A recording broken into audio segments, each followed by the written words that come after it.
तो मुझे इंटरव्यू ने ये चीज़ पूछी थी। तो इंटरव्यू भी 2 टाइप के होते हैं। इंटरव्यू के लिए गई थी आज एंड आई गॉट सेलेक्टेड। आपको लिख के दे सकती हूँ, अगर आप इस तरीके से तैयारी करोगे जिस तरीके से मैंने आपको बताया है, don't waste your parents money.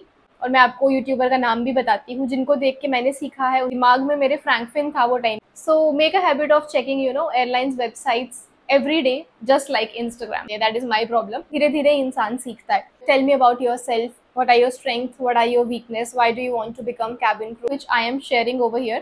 Mirror your best friend. हमें भी आती है इंग्लिश. इंग्लिश को हम कैसे इम्प्रूव करें? Can you please keep your bag up? Don't give interview if you. Hi guys, welcome back to my channel. This side Megha Brol with you all once again. I hope you and your families are doing really great. So topic से आपको पता ही चल गया होगा that this is going to be related to cabin crew. So मुझे बहुत सारे comments आए हैं और जब मैं live आई थी तब भी मुझे बहुत सारे comments वहाँ पर भी आए थे regarding this video. So here I am making it for you. So एक चीज़ आपको मैं पहले ही बता दूँ कि किसी को भी ज़्यादा प्यास लगती है, भूख लगती है, तो get your water bottles, get your snacks, whatever, because I think this video is going to be like quite long. और मैंने ऑलरेडी लिख के रखे हुए हैं ये सारे pointers which I am going to cover. और मैं नहीं चाहती हूँ 2 पेज के, तो मैं नहीं चाहती हूँ कि कोई भी टॉपिक या कोई भी पॉइंट यहाँ पे मिस हो जाए और आप लोग के लिए अधूरा हो जाए ये वीडियो। इसलिए मुझे भी, मैं भी after all I am also human, तो मुझे भी, मेरे अंदर भी वो टेंडेंसी है कि मैं भी भूल सकती हूँ चीज़ें। That's the reason I have jotted down all the points over here. So मेरे चैनल पे बहुत सारे एस्पायरिंग कैबिन क्रू हैं जो मुझे आए दिन कमेंट्स करते हैं। किसी को कुछ डाउट है, किसी को कुछ कन्फ्यूजन है, किसी को कुछ सवाल है, तो मैंने सोचा कि ये वीडियो बनाई जाए और उन सब की मदद की जाए। तो बिना टाइम वेस्ट किए चलिए अब हम स्टार्ट करते हैं इस वीडियो को। सो सबसे पहले कैबिन क्रू बनने के लिए आपका क्राइटेरिया क्या क्या है। तो अगर आप ये क्राइटेरिया में फॉल करते हो तो कुछ चंद चीज़ें हैं जिन पे आपको काम करना है। तो ये वीडियो उन 2 पार्ट्स में डिवाइड होने वाली है। First is your criteria and second is the things on which you need to work. So पहले आप क्राइटेरिया देखिए, अगर आप उसमें फॉल करते हो then only then you can jump on to the other thing. So let's start with cabin crew criteria. सबसे पहली चीज़ है आपकी एज, आपकी आयु, आपकी उम्र कितनी होनी चाहिए, कम से कम और ज़्यादा से ज़्यादा। So it is 18 years to 27 years, यानी कि आप 18 साल के हो तो ही आप इंटरव्यू देने के लिए जा सकते हो। अब मुझे इसके रिलेटेड भी कुछ क्वेश्चंस आए थे कि मैं 1-2 महीने में 18 की होने वाली हूँ, तो क्या मैं इंटरव्यू के लिए जा सकती हूँ। I am not a right person to comment on this, to be very honest. But जब मैं इंटरव्यू देने के लिए गई थी फर्स्ट स्पाइस का, वो टाइम पे मैंने एक लड़की को देखा था जो 1.5 या 2 महीने बाद उसका बर्थडे था, तो उसने 18 ईयर्स का होना था, but she came for interview and she got selected. It means कि एक हाँ है इस चीज़ के लिए। So if you are a fresher then it should not exceed 27 years. अगर आप एक्सपीरियंस हो तो क्राइटेरिया अलग है। एक्सपीरियंस ट्रू मीन्स आप ऑलरेडी किसी एयरलाइन में काम कर रहे हो और आप स्विच करना चाहते हो। अगर आपका 27 से ज़्यादा एज भी है तब भी आप अप्लाई कर सकते हो, बट वो भी सर्टन क्राइटेरिया है अलग अलग एयरलाइंस के हिसाब से। तो अभी के लिए एज ऑफ नाउ बस आप इतना दिमाग में रखिए कि 18 to 27 is the age for cabin crew. Then is your height, which is also a very important thing. अगर आप इसमें fall नहीं करते हो then a big no, unfortunately, but आप सेलेक्ट नहीं होंगे अगर आप इस क्राइटेरिया में फॉल नहीं करते हो। So it is 155 centimetres for domestic airlines. So 155 centimetre is the minimum height requirement. और अगेन मैंने अपनी बहुत सारी वीडियोस में बताया हुआ है कि मेरे टाइम पे एक लड़की थी जो झूठ बोल रही थी कि I am 155, but she was not. और इंटरव्यूअर जो इतने सालों से इंटरव्यू कंडक्ट कर रहे हैं और इतने लोगों से मिल रहे हैं, तो उनको ना दूर से ही इंसान को देख के समझ में आ जाएगा कि इसकी हाइट कितनी है। तो they were very confident कि you are not 155 centimeters and she was so ideal कि नहीं मैं झूठ नहीं बोल रही हूँ, I am 155 and all, but जब चेक किया she was not और उसको उसी टाइम वापस भेज दिया। सो इन चीज़ों के लिए आप झूठ नहीं बोल सकते हो। बहुत सारी चीज़ों के लिए बोल भी सकते हो, बट इस चीज़ के लिए विच इज़ विजिबल, वो चीज़ के लिए यू कैन नॉट से कि हाँ मैं सच बोल रही हूँ या झूठ बोल रही हूँ और whatever. So you can not make stories. For boys, I mean for male, it is 168 centimetres. Next is your passport. Passport required है या नहीं, इसके लिए मैंने एक डिटेल्ड वीडियो बनाई हुई है। आप मेरा यहाँ पे कहीं ना कहीं मैं आई बटन पे दे दूँगी, आप वहाँ जाके ज़रूर ये वाला वीडियो ज़रूर देखना, आपके लिए बहुत हेल्पफुल होने वाला है, because that is a proper detail video. अब इस वीडियो में मैं सिर्फ आपको पॉइंट्स बता रही हूँ, but I can not cover all the points in detail, वरना तो ये आई डोंट नो कितने घंटे चलेगी। तो इसीलिए अब मैं इसमें आपको सिर्फ ये बता देती हूँ कि पासपोर्ट में भी 2 सिनेरियो है, एक है कि आपके पास पासपोर्ट है, एक है कि पासपोर्ट नहीं है। इसके अलावा एक तीसरा भी सिनेरियो है जिसमें है कि पासपोर्ट के लिए आपने अप्लाई तो कर दिया है बट आपको अभी तक मिला नहीं है। तो आप इन तीनों सिनेरियोज में आप एलिजिबल हो। मीन्स अगर आपके पास है, नहीं है, या आपने अप्लाई कर रखा है बट आपके पास आया नहीं है, you can go for the interview. Because वैसे भी पासपोर्ट हो या ना हो डजेंट मैटर, क्योंकि पासपोर्ट एक ऐसा डॉक्यूमेंट है जो आपको ज़रूरी होगा when you will start flying, right. आपकी जब फ्लाइट्स लगेंगी तो ही आपको पासपोर्ट की ज़रूरत होगी। तो आपकी जो कैबिन क्रू की ट्रेनिंग होती है वो 3-3.5 महीने आराम से चलती है। अगर आपने ऑलरेडी अप्लाई करके रखा है तो उस टाइम पीरियड में आपका पासपोर्ट आ जाएगा। और अगर आपने अप्लाई नहीं किया है तो आप सेलेक्ट होने के बाद, जैसे आपको पता चला कि आई गॉट सेलेक्टेड, उसके बाद भी अप्लाई कर सकते हो, बिकॉज 3-3.5 महीने का टाइम आपके पास बहुत, it is a like plenty of time, you will get your passport. So don't worry, just go for the interview. अगर आपको लगता था कि आप आपके पास पासपोर्ट नहीं है और ये चीज़ आपको रोक रही थी इंटरव्यू देने से, तो please don't worry and just go.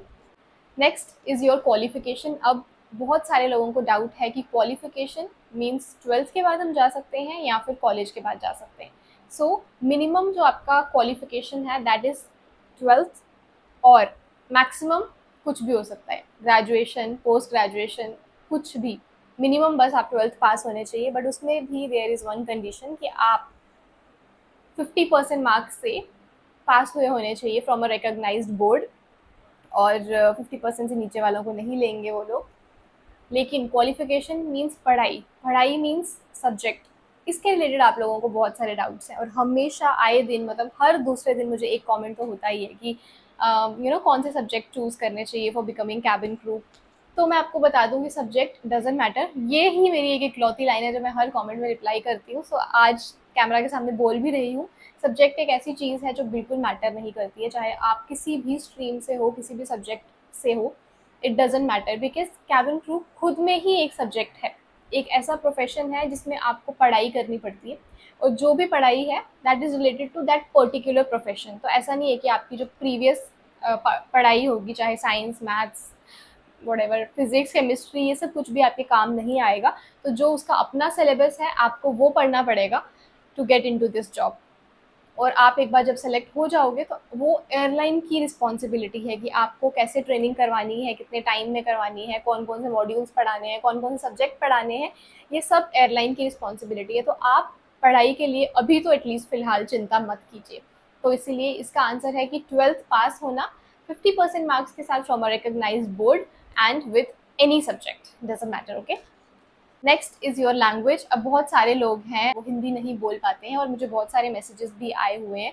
तो फॉर डोमेस्टिक स्पेशली आपकी लैंग्वेजेस जो हैं वो 2 बहुत ज़्यादा ज़रूरी हैं। एक तो आपकी हिंदी लैंग्वेज, बिकॉज मोस्टली मैंने अपने एक्सपीरियंस से बता रही हूँ कि फ़्लाइट में बहुत सारे ऐसे लोग आते हैं जिनको इंग्लिश समझ में नहीं आती, तो वो टाइम पे आप उनसे हिंदी में ही बात करते हो। अगर मैं स्पाइस के प्रोफाइलिंग की बात करूँ प्लस एयर इंडिया के प्रोफाइल की बात करूँ तो बहुत सारे, मैं बोलूँगी 50% लोग होते हैं प्लेन में जिनको हिंदी ही समझ में आती है। तो इसीलिए एक क्रू के लिए हिंदी प्लस इंग्लिश दोनों ही बहुत इम्पॉर्टेंट लैंग्वेजेस हैं। इट्स नॉट दैट कि कुछ लोग का ऐसा माइंडसेट है, उनका ऐसा मेंटालिटी है कि आई कैन अंडरस्टैंड, मैं समझ सकती हूँ, बस मैं बोल नहीं सकती। सो दिस इज़ माइनस में चला जाएगा ये thing, because obviously if you are a crew you are going to interact with lots and lots of people on daily basis। आज आप किसी से मिल रहे हो, कल किसी से मिल रहे हो, तो आप सिर्फ भाषा को समझ रहे हो बट आप डिलीवर नहीं कर पा रहे हो जो आप कहना चाहते हो। तो this is not the way things are going to be. तो अगर आप इस प्रोफेशन में आना चाहते हो तो आपको इंग्लिश के साथ साथ अपनी हिंदी पे भी काम करना पड़ेगा, और वो भी अच्छे से। And if you have any other language, अगर आपको कोई और लैंग्वेज आती है तो it would be a cherry on cake. Next is your tattoo, and this is also a most requested question, most asked question. अब मुझे तो पर्सनली कोई भी टैटू नहीं है, आज तक मैंने कोई भी टैटू नहीं करवाया है, तो मैं आपको बता नहीं सकती कि कैसे हटाना है या क्या क्या आप कर सकते हो इसको छुपाने के लिए। बट अगर आपका ये विजिबल पार्ट्स में नहीं है, मीन्स कि अब आप एक पर्टिकुलर एयरलाइन का यूनिफॉर्म ले लो, अगर उस यूनिफॉर्म के हिसाब से वो विजिबल नहीं है then you can go. But उसमें भी आपके पास एक चीज़ आती है कि ऑब्वियसली आप जब इंटरव्यू के लिए जा रहे हो तो आप उनकी यूनिफॉर्म के हिसाब से फॉर्मल्स तो नहीं बनवाओगे। अब अगर सपोज मैं एयर इंडिया की ही बात करूँ तो उनका जो यूनिफॉर्म है that is kurti with waistcoat और फुल ट्राउज़र है। तो अगर आप इंटरव्यू के लिए जा रहे हो तो ऑब्वियसली आप वैसा कुछ भी पहन के नहीं जा सकते कि जो यहाँ से यहाँ तक कवर्ड है और ऊपर से पूरा कवर्ड है। ऑब्वियसली वो लोग तुम्हारे स्कार्स वगैरह टैटू वगैरह चेक करेंगे। सो विजिबल पार्ट का मतलब होता है इसके नीचे, this is, and your knee के नीचे का पार्ट। सो यहाँ पे आपके टैटूज नहीं होने चाहिए। एंड आपका नेक वाला part, this is also that visible part में आता है। तो अगर इधर आपके टैटू हैं तो प्लीज़ जाके कुछ जुगाड़ कर लीजिए, बिकॉज मुझे नहीं पता है कि कैसे आप इसको हटा सकते हो या कैसे आप इसको छुपा सकते हो। Next is your I site. I site is also like one of the most important thing. तो अगर आप एयरलाइन क्राइटेरिया देखोगे तो दैट इज 6x6 का आई साइट जो उनको ज़रूरी है। बट अगर आप स्पेक्टेकल्स वगैरह पहनते हो तो आपको थोड़ी सी दिक्कत आ सकती है, क्योंकि आपको लेंस पहनने पड़ेंगे। स्पेक्स अलाउ नहीं है, बट या you can wear lens, but you have to tell them कि हाँ मैंने लेंस पहना है और मुझे पावर का प्रॉब्लम है और whatever. And one thing is colour blindness. Just don't give interview if you have this problem, because जब आप अपने मेडिकल्स के लिए जाते हो, suppose you went for interview and you got selected, select होने के बाद आपके मेडिकल्स होते हैं और मेडिकल्स में आपका ना फुल बॉडी चेकअप होता है जिसमें eyes, ears, nose, everything is like included. तो जब आपका आईज चेक होते हैं तो आपकी वो तो चेक करते ही हैं कि पावर वगैरह बराबर है या नहीं। उसके अलावा आपका कलर ब्लाइंडनेस वाला भी एक टेस्ट होता है जिसमें उनको मालूम पड़ जाता है। तो अगर आपका ऐसा है तो please don't go for interview, because this is a big no. So I think बहुत जल्दी जल्दी हो गया यार क्राइटेरिया वाला पार्ट क्लियर। तो ये था क्राइटेरिया। एंड नाउ अगर आपको लगता है कि आप ये सारे क्राइटेरिया में फॉल करते हो कि आपकी age, height, qualification, marks, your tattoos, everything अगर मतलब इस क्राइटेरिया में फॉल करते हैं, then you are eligible to become cabin crew. अब अगर आप एलिजिबल हो मीन्स आपको इंटरव्यू के लिए जाना है, बट इंटरव्यू में जाने से पहले there are few things on which you need to work. अब मैं आपको उन चीज़ों के बारे में बताऊंगी। So start focusing on these things. First is your grooming. I am so sorry, आपको लग रहा होगा बार बार कैमरा में, आई मीन अपने नोट्स में देख रही है, बट आज मेरी तबीयत भी ठीक नहीं है एक्चुअली। मुझे बहुत ज़्यादा हेडेक हो रहा है, but I wanted to make this video for you, और इसीलिए मैंने ये सब कुछ नोट डाउन करके रखा है। बिकॉज समटाइम्स क्या होता है ना, आप बात कर रहे हो और आप एक ही टॉपिक या फिर एक ही पॉइंट पे बोले जा रहे हो, उसकी वजह से बाकी पॉइंट्स आपके दिमाग से स्लिप आउट होते जाते हैं। इसीलिए बस यही रीज़न है कि मैं इसमें देख रही हूँ। सो या फर्स्ट इज़ योर ग्रूमिंग। अब ग्रूमिंग में आपका सिर्फ मेकअप नहीं आता है कि आप कितने सुंदर तरीके से मेकअप कर रहे हो और कितने सुंदर तरीके से आपने अपने आप को प्रेजेंट किया है। तो सिर्फ ये चीज़ ग्रूमिंग में नहीं आती है। Grooming means your skin, your health, your weight, it includes everything. अब अगर आप अच्छा खाना खा रहे हो तो आप हेल्दी रहोगे। अगर आप हेल्दी हो तो आपकी स्किन, आपके बाल, आपके नेल्स, ये सब चीज़ें अच्छी रहेंगी। अगर ये सब चीज़ें अच्छी हैं प्लस आप हेल्दी खाना खा रहे हो तो आपका वेट भी मेंटेन रहेगा। So this is overall proper explanation of grooming. बहुत सारे लोगों को ऐसा लगता है grooming is just makeup. So it's not makeup and hair only. So it includes your health, your diet, your skin and your weight. और wait तो एक ऐसी चीज़ है जो कैबिन क्रू के पीछे पीछे पीछे पीछे ऐसा ना हथियार के जैसा चलता है, क्योंकि एयरलाइंस में आपके वेट चेक्स होते हैं और आपको अपने बीएमआई के अंदर रहना पड़ता है। अब बीएमआई क्या होता है, ये पार्ट स्किप हो गया मेरे से। बॉडी मास इंडेक्स, यानी कि आपका जितना हाइट है उसके प्रोपोर्शनल ही आपका वेट होना चाहिए। अब उसको कैलकुलेट कैसे करते हैं उसके लिए भी मैंने एक वीडियो बनाई है, वो मैं आपको आई बटन पे दे दूँगी। अब वहाँ पे जाके देख लेना कि आप कैसे कैलकुलेट करते हो। और एक एयरलाइन में 18 to 22 आपका बीएमआई रहता है, इसके अंदर ही आपको रहना है। इसके ऊपर हुए तो उसके भी कुछ रेपरकशंस होंगे, वो आपको एयरलाइन ज्वाइन करने के बाद पता चल जाएगा। Next is your communication. Communication is very important. It's not just your Hindi अच्छे से बोलना और इंग्लिश अच्छे से बोलना, किस तरीके से आप उसको डिलीवर कर रहे हो। एक तरीका होता है so you want water, for example you are asking someone so you want water. एकदम अच्छी वो थी, मतलब इसमें कोई भी गलती नहीं है, अच्छी सही इंग्लिश है, I mean it's correct right. Sir would you like to have some water. कितना डिफरेंस था दोनों में। Can you please keep your bag up? Sir, may I request you to keep your bag up, please? So this is your communication. It's not that कि आपको अच्छे से English बोलना आती है या आपको हिंदी बोलना आती है, आप कितने अच्छे से उसको बोल रहे हो, कितने अच्छा वो साउंड कर रहा है, दैट इज़ योर कम्युनिकेशन। अब बहुत सारे लोग मुझे इसके लिए भी कमेंट करते हैं कि दीदी अपनी इंग्लिश को हम कैसे इम्प्रूव करें।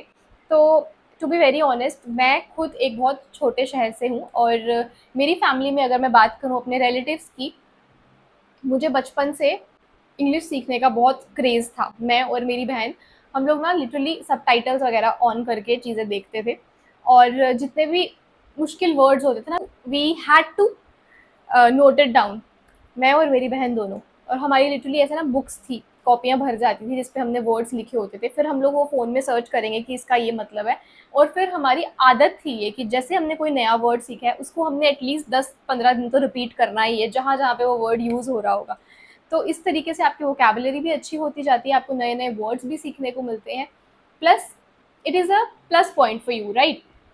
तो मैं आपको बता रही थी मेरे रिलेटिव्स की बात। तो ऐसे ही मेरी और मेरी बहन की आदत थी कि हमने कोई नया वर्ड सीखा है तो हम उसको यूज़ करने का कोशिश करते थे। तो अगर मैं और मेरी बहन यूज़ कर रहे हैं तो हमारे रिलेटिव्स आके बोल देते थे, हमें भी आती है इंग्लिश।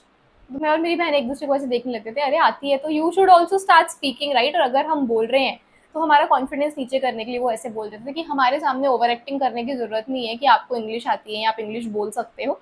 हमारे अंदर भी ये चीज़ है, हम भी बोल सकते हैं, बट वो बोलेगा कोई नहीं, that is a different case. So अगर आपके भी फैमिली में, आपके फ्रेंड सर्कल में, आपके रिश्तेदारों में, मोहल्ले में लोगों को ऐसा लगता है कि अगर आप इंग्लिश में बात कर रहे हो और आप ओवर एक्टिंग कर रहे हो, तो उनको ऐसा सोचने दो, उनको ऐसा लगने दो, आप अपने काम पे फोकस करो। And I will tell you one thing here कि make mirror your best friend, because mirror एक ऐसी चीज़ है जो आपको एकदम सच्चाई ही दिखाती है। So mirror is always your best friend. कभी भी मूड भी आपका ऑफ होगा और आप मिरर के सामने जाके 2 मिनट खड़े होके नज़र से नज़र मिला के खड़े रहोगे ना, तो आप बर्स्ट आउट हो जाओगे, हो सकता है आप रो दो। आई डोंट नो सबके साथ होता है या नहीं, but this is my thing which I am sharing over here. तो make mirror your best friend. अगर कोई भी आपके साथ इंग्लिश में बात करने के लिए रेडी नहीं है तो आप मिरर के सामने खड़े हो जाइए, साइड पे फ़ोन ऑन कर दीजिए, वीडियो रिकॉर्ड ऑन करके, and try to start conversation. जैसे सपोज आप tell me about yourself, what are your strengths, what are your weakness, why do you want to become cabin crew, tell me about your family। इस type के questions जो हैं वो लिख के रखिए, उस पर प्रैक्टिस कीजिए। आई एम सो सॉरी, कहाँ मैंने आपको बोला था कि पानी या जिनको भूख लगती है वो सब चीज़ें रख दो, but my throat is gone ऐसा लग रहा है। सो हाँ, वेयर वर वी? मैं बोल रही थी कि मिरर को अपना दोस्त बना लो और साइड पे आप वीडियो रिकॉर्डिंग ऑन कर दीजिए और आप जब मिरर में बात कर रहे हो वो सारा शूट कीजिए। जब वो चीज़ ख़त्म हो गई तो आप कैमरा में अपना वीडियो देखो कि मैं कहाँ पर लैग करता हूँ, कहाँ पे मुझे और काम करने की ज़रूरत है, या मेरी पेस काफ़ी, कभी कभी होता है कि लोग बहुत फास्ट बोलते हैं, दैट इज़ माई प्रॉब्लम, मैं बहुत फास्ट बोलती हूँ। और अगर स्लो बात करते हो तो आपको काफ़ी चीज़ें मतलब पता चलेंगी। तो try to involve this thing in your daily routine. Next, your newspapers can help you.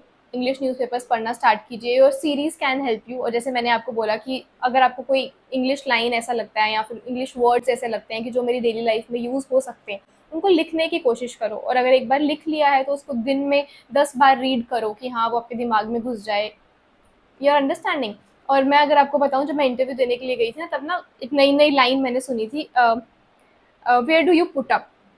जो मेरे दिमाग में, मैंने किसी सीरीज़ में सुना था ये, where do you put up, तो मेरे को कहीं से समझ नहीं आई, तो मैंने गूगल किया था, तो उसका मतलब था वेयर डू यू लिव।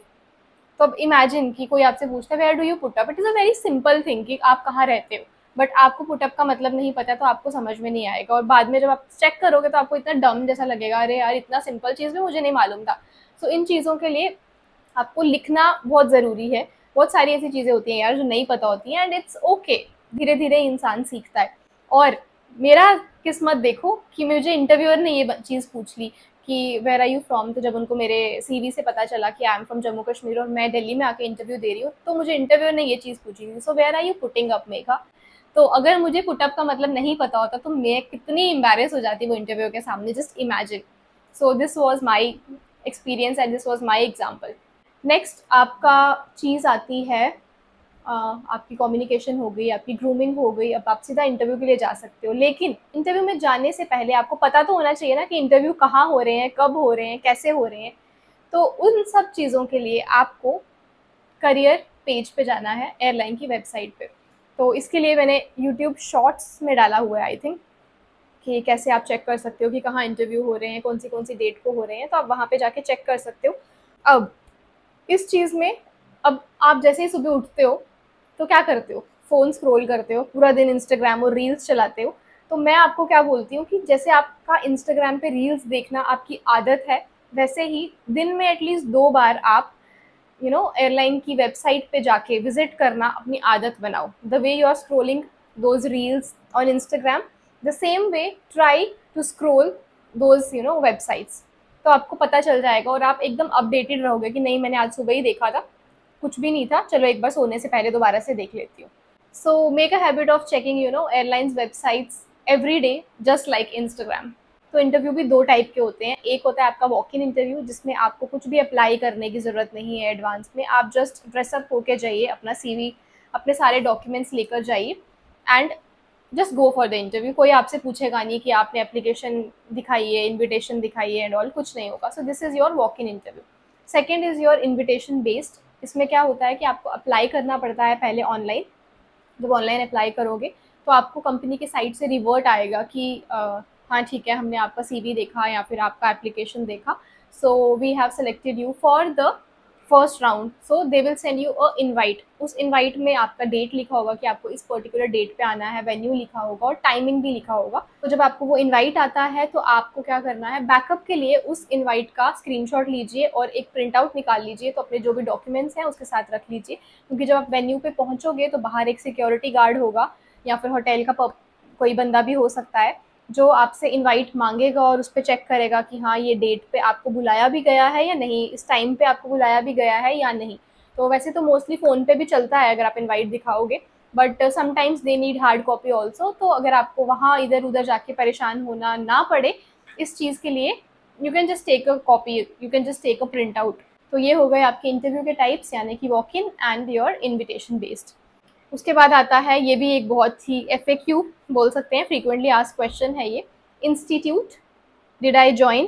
तो मैं बहुत बार बता चुकी हूँ ये बात अपने यूट्यूब शॉर्ट्स में भी कि मैं एक छोटे से शहर से हूँ और एक मिडिल क्लास फैमिली से हूँ, और मैं कभी नहीं चाहती थी कि मैं अपने पापा मम्मी का पैसा जो है वो वेस्ट करूँ, कि मुझे एक जॉब चाहिए लेकिन उनको पहले भर के पैसा देना पड़ेगा।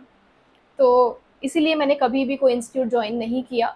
दिमाग में मेरे फ्रैंकफिन था वो टाइम पे, बिकॉज हमारे सिटी के बहुत सारी लड़कियां थी जिन्होंने फ्रैंकफिन ज्वाइन करके ये प्रोफेशन में आई थी, बट मेरा बिल्कुल भी कहीं पे मकसद नहीं था। तो मैंने यूट्यूब पे वीडियोस देखना स्टार्ट किया, और मैं आपको यूट्यूबर का नाम भी बताती हूँ जिनको देख के मैंने सीखा है। उनका नाम है Miss Mamta Sachdeva, and she is a very nice lady.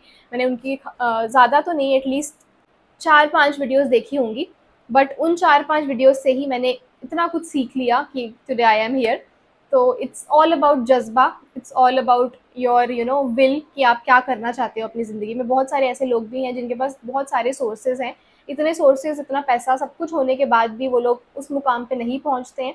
और कुछ ऐसे भी हैं जिनके पास कोई सोर्स नहीं है, कुछ नहीं है, सिर्फ अपनी मेहनत से वो कहीं ना कहीं पहुंच गए हैं।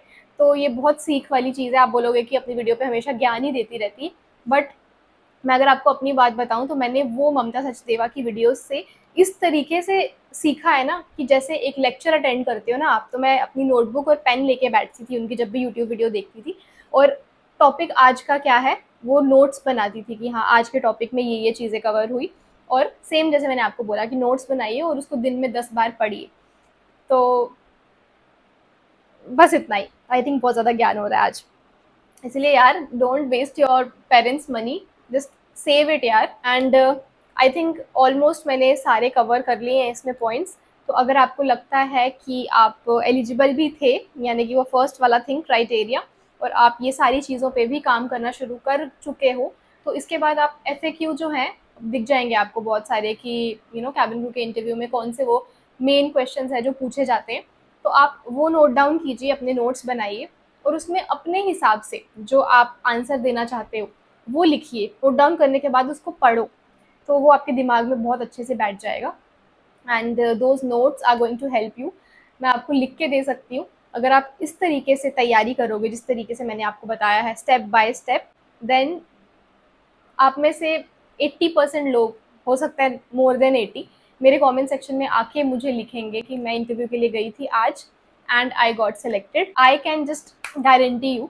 बट उसके लिए आपको थोड़ी मेहनत करनी पड़ेगी। यहाँ पे मैं अगर मेहनत करके आपके लिए वीडियोस बना रही हूँ, डिटेल वीडियो, ताकि कोई पॉइंट्स ना छूटे, इसके लिए मैंने इतना कुछ लिख के रखा हुआ है। तो एटलीस्ट आप अपने लिए थोड़ा तो कर ही सकते हो। तो इसलिए एक नोटबुक सेपरेट लगा दो, ऊपर लिख दो कैबिन क्रू सब्जेक्ट, और वो भाई ज़्यादा नहीं तो एटलीस्ट दिन में 1 घंटा उसमें से पॉइंट्स पढ़ने ही हैं।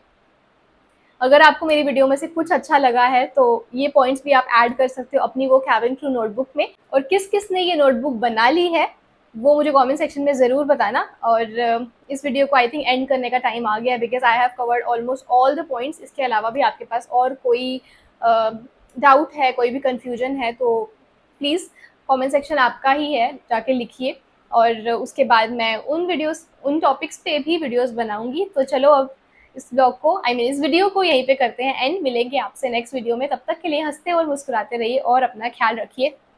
बाय।